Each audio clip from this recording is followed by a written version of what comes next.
英語聞き流し10分間、名作リスニング、英語テキストと MP3 ダウンロード、その他の物語は、ホームページよりご利用いただけます。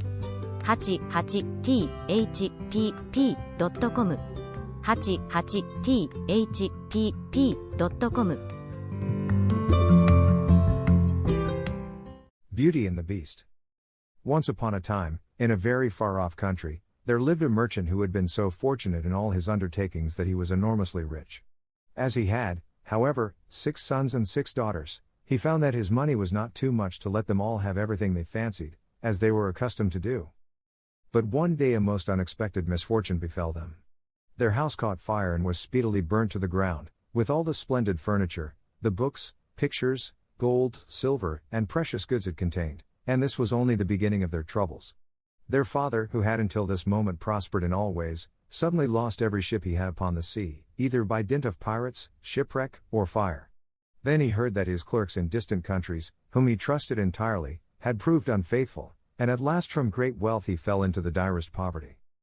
All that he had left was a little house in a desolate place at least 100 leagues from the town in which he had lived, and to this he was forced to retreat with his children, who were in despair at the idea of leading such a different life. Indeed, the daughters at first hoped that their friends, who had been so numerous while they were rich, would insist on their staying in their houses now they no longer possessed one. But they soon found that they were left alone, and that their former friends even attributed their misfortunes to their own extravagance, and showed no intention of offering them any help.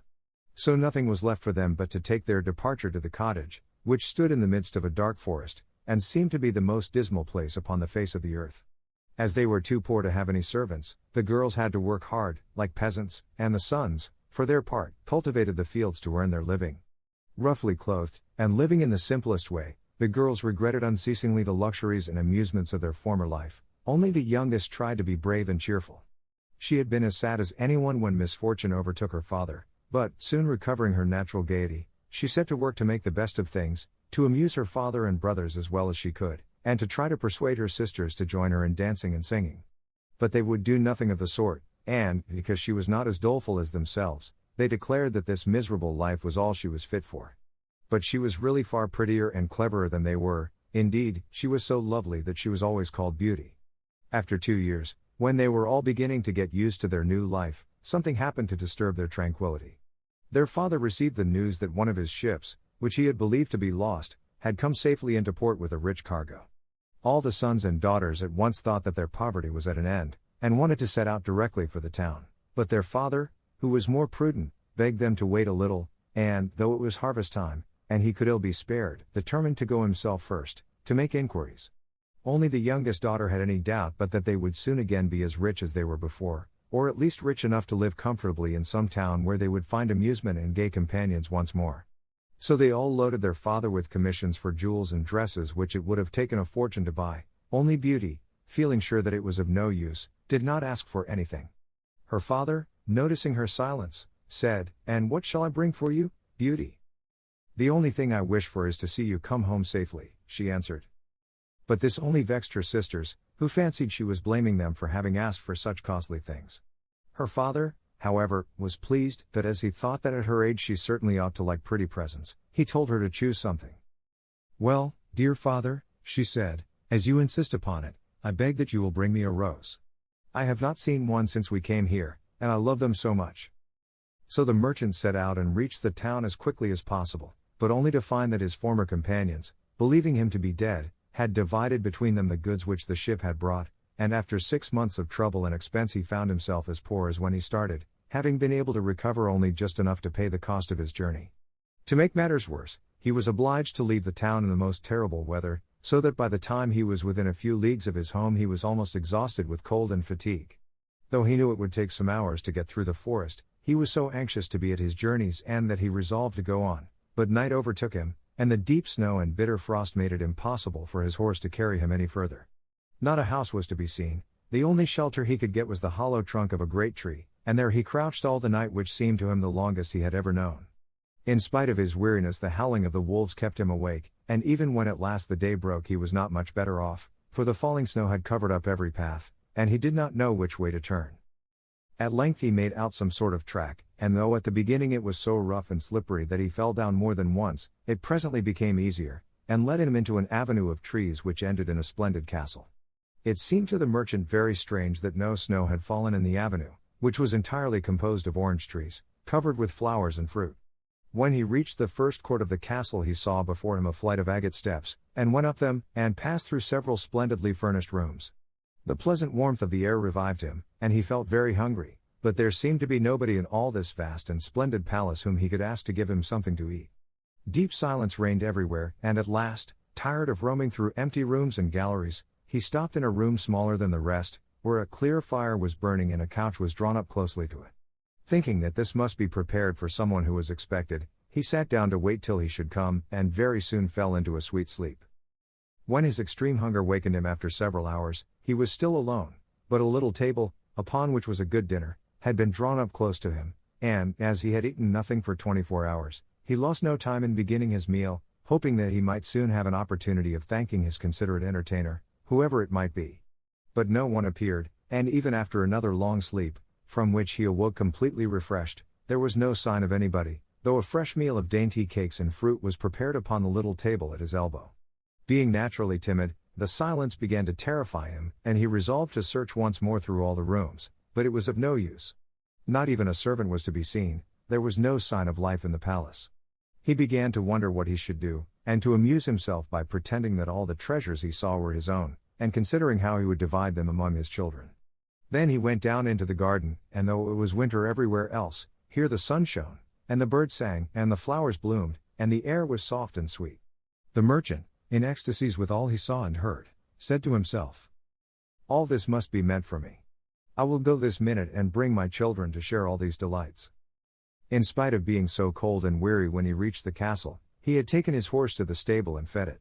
Now he thought he would saddle it for his homeward journey, and he turned down the path which led to the stable. This path had a hedge of roses on each side of it, and the merchant thought he had never seen or smelt such exquisite flowers. They reminded him of his promise to Beauty, and he stopped and had just gathered one to take to her when he was startled by a strange noise behind him. Turning round, he saw a frightful beast, which seemed to be very angry, and said, in a terrible voice, "Who told you that you might gather my roses? Was it not enough that I allowed you to be in my palace and was kind to you? This is the way you show your gratitude, by stealing my flowers. But your insolence shall not go unpunished." The merchant, terrified by these furious words, dropped the fatal rose, and, throwing himself on his knees, cried, "Pardon me, noble sir. I am truly grateful to you for your hospitality, which was so magnificent that I could not imagine that you would be offended by my taking such a little thing as a rose." But the beast's anger was not lessened by this speech. "You are very ready with excuses and flattery," he cried, "but that will not save you from the death you deserve." "Alas," thought the merchant, "if my daughter could only know what danger her rose has brought me into."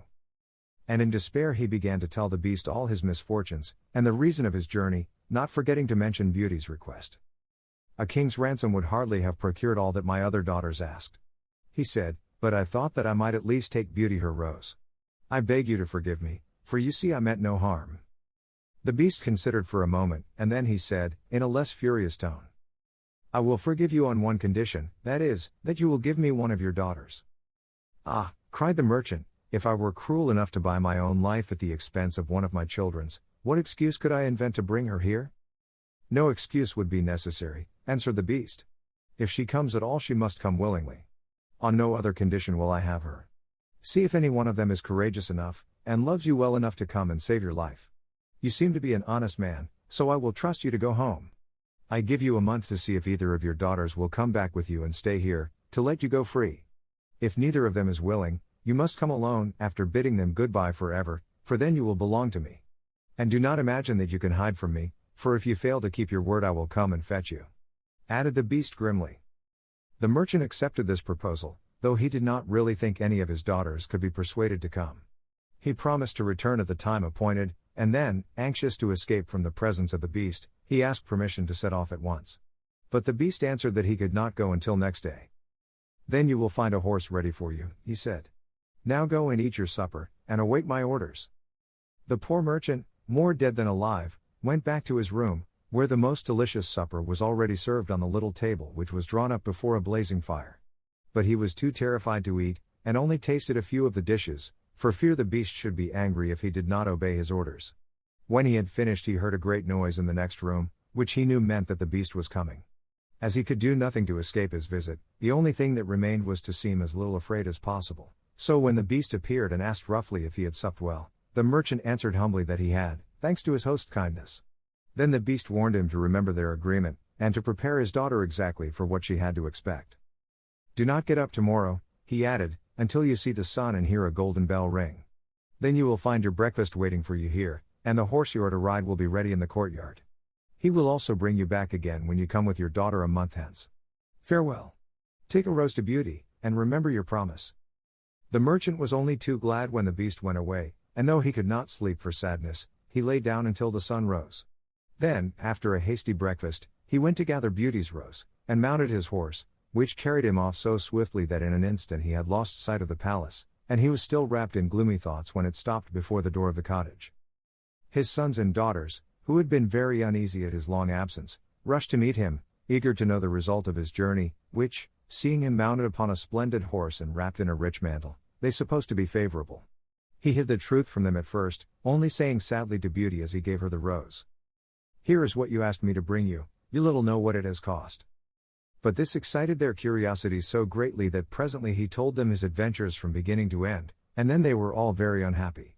The girls lamented loudly over their lost hopes, and the sons declared that their father should not return to this terrible castle, and began to make plans for killing the beast if it should come to fetch him. But he reminded them that he had promised to go back. Then the girls were very angry with Beauty, and said it was all her fault, and that if she had asked for something sensible this would never have happened, and complained bitterly that they should have to suffer for her folly. Poor Beauty, much distressed, said to them, "I have, indeed, caused this misfortune, but I assure you I did it innocently. Who could have guessed that to ask for a rose in the middle of summer would cause so much misery? But as I did the mischief, it is only just that I should suffer for it. I will therefore go back with my father to keep his promise." At first nobody would hear of this arrangement, and her father and brothers, who loved her dearly, declared that nothing should make them let her go, but Beauty was firm. As the time drew near, she divided all her little possessions between her sisters, and said goodbye to everything she loved, and when the fatal day came she encouraged and cheered her father as they mounted together the horse which had brought him back. It seemed to fly rather than gallop, but so smoothly that Beauty was not frightened. Indeed, she would have enjoyed the journey if she had not feared what might happen to her at the end of it. Her father still tried to persuade her to go back, but in vain. While they were talking the night fell, and then, to their great surprise, wonderful colored lights began to shine in all directions, and splendid fireworks blazed out before them. All the forest was illuminated by them, and even felt pleasantly warm, though it had been bitterly cold before. This lasted until they reached the avenue of orange trees, where were statues holding flaming torches, and when they got nearer to the palace they saw that it was illuminated from the roof to the ground, and music sounded softly from the courtyard. "The beast must be very hungry," said Beauty, trying to laugh, "if he makes all this rejoicing over the arrival of his prey." But, in spite of her anxiety, she could not help admiring all the wonderful things she saw. The horse stopped at the foot of the flight of steps leading to the terrace, and when they had dismounted her father led her to the little room he had been in before, where they found a splendid fire burning, and the table daintily spread with a delicious supper. The merchant knew that this was meant for them, and Beauty, who was rather less frightened now that she had passed through so many rooms and seen nothing of the beast, was quite willing to begin, for her long ride had made her very hungry. But they had hardly finished their meal when the noise of the beast's footsteps was heard approaching, and Beauty clung to her father in terror, which became all the greater when she saw how frightened he was. But when the beast really appeared, though she trembled at the sight of him, she made a great effort to hide her terror, and saluted him respectfully. This evidently pleased the beast. After looking at her he said, in a tone that might have struck terror into the boldest heart, though he did not seem to be angry, "Good evening, old man." "Good evening, Beauty." The merchant was too terrified to reply, but Beauty answered sweetly, "Good evening, beast." "Have you come willingly?" asked the beast. "Will you be content to stay here when your father goes away?" Beauty answered bravely that she was quite prepared to stay. "I am pleased with you," said the beast. "As you have come of your own accord, you may stay. As for you, old man," he added, turning to the merchant, "at sunrise tomorrow you will take your departure. When the bell rings, get up quickly and eat your breakfast, and you will find the same horse waiting to take you home. But remember that you must never expect to see my palace again." 英語聞き流し10分間、名作リスニング。英語テキストと MP3 ダウンロード、その他の物語は、ホームページよりご利用いただけます。